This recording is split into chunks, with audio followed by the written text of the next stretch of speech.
aja turu sore kaki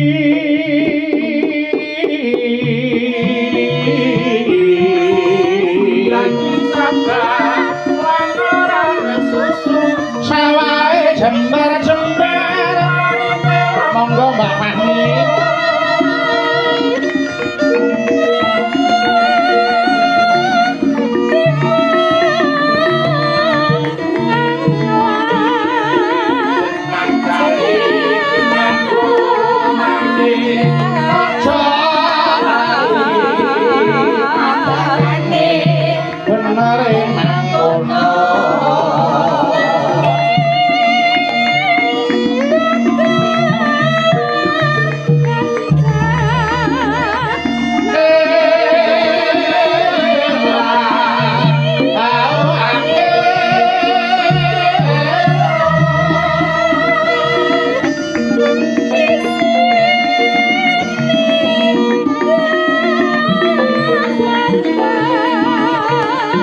wedang jahe nggo tulang angin wis duwe dhewe kok isih pengen lakui wong serakah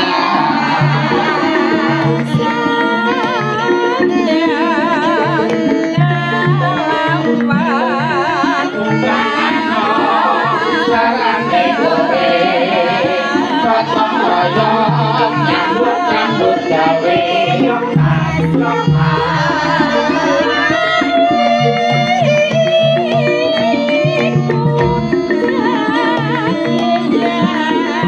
bal-balan kaose biru galang aja ditiru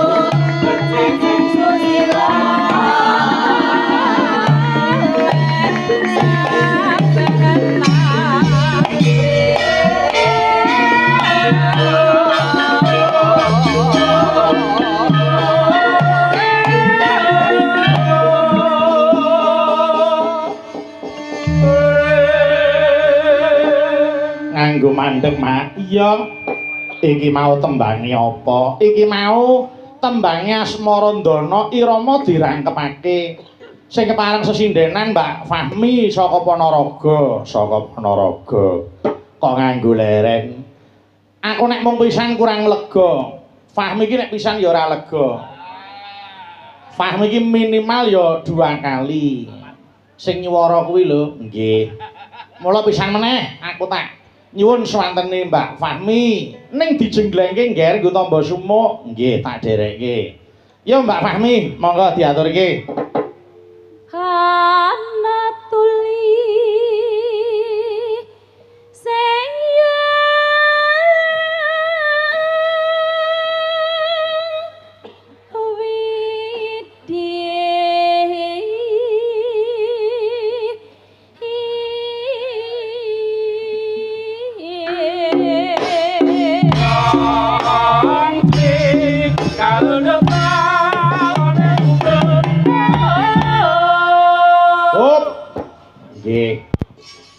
yoga ki nek wareg ya ngene iki.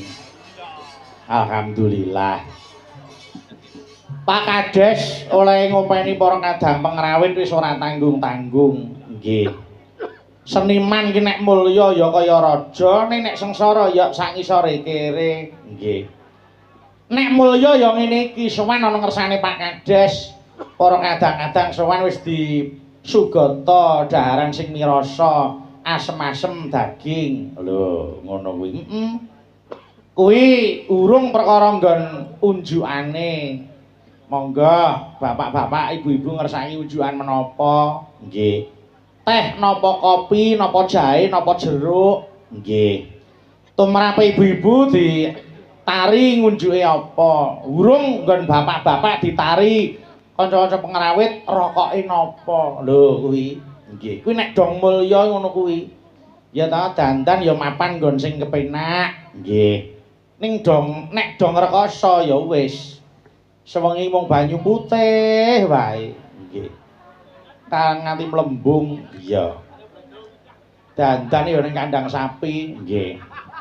Nek ya ora apa-apa wong jenenge suka dukane wong kuwi aja mung kepenak wae. Ya ta? sing jenenge cakra manggilingan roda mubeng ki nyata. Ning nadyan sing dikepiye wae, kuwi mung kanggo nyoba marang rasane wong kuwi dhewe. Coba nek kowe tak uja kuwi kepiye, nek tak uji kuwi kepiye. Mula jane wong urip kuwi nek diuja kuwi malah diuji, Nduk.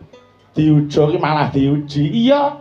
Coba gandeng kowe tak uja, nyoh tak kei rejeki sing melimpah, ya ta tak sokke rezekine. Ning ujiane coba rezeki ki mau, kowe seneng amal jariah apa ora? Seneng dana rasa apa ora? Ya ta? Kowe seneng tetulung karo wong sing butuhake apa ora? Jalaran bondo sing tok tampa kuwi minimal 2,5% kuwi dadi duweke wong sing wajib nampa. Nggih. Mula tuladane kaya Pak Suryanto iki gandeng oleh diparingi rezeki lumintu karo Gusti Allah kuwi gumrojok banyu mili. Mula Pak Suryanto banjur piyaine seneng dana rasa. Tuladane kaya bengi iki dana rasa nyeneng-nyenengke gawe senenging wong akeh. Mila tepuk tangan kagem Pak Suryanto Bapak Ibu. Alhamdulillah. Mula dening Gusti sing nyipta urip, rezekine malah saya ditingkatake. Oh, gandeng kowe tak weni rezeki ora tok pangan dhewe nyoh. Iki tak tambahi rezeki meneh. Alhamdulillah. Mula bengi iki awake dhewe sowan ki ya idepe Pak Suryanto kuwi idete apa iki duwike turah. Nggih. Mula terus dienggo nimbali awake dhewe sak kanca. Nggih. Alah wong wayangan awake dhewe iki apa to? Omong genset siji turah kok. Nggih. Lah wong kono ki Pak Suryanto ki usahane akeh kok, Nduk. Niku ketok yen piyai sing ubet ya, Mak. Nggih, wong ora seneng mangku tangan, piyai sing seneng nyambut gawe. Tur dasare oleh dadi kepala desa kuwi tidak semata-mata kepengin dadi pejabat, ning Pak Suryanto kepengin labuh marang masyarakat. Bener. Mula ayo iki para masyarakat programe Pak Kades disengkuyung nggih. Aja nganti diwaoni. Setuju? Setuju. Nggih, alhamdulillah. Iki papan anyar, Nduk, iki panggonan anyar. Dienggo wahyangan kepenak banget diaturi kok. Wis nek ngene iki papan wis jembar, wayangan ki kepenak wae wong duwe panggonan dhewe. Nggih. Mula ayo iki lek-lekan ana dalem kene ngiras pantes karo awake dhewe tak melu ngrasake joglo sing anyar kuwi, Nduk. Nggih, alhamdulillah. Nggih. Mula ayo padha tirakat wonten mriki. Lanjut Mbak Fahmi. Monggo.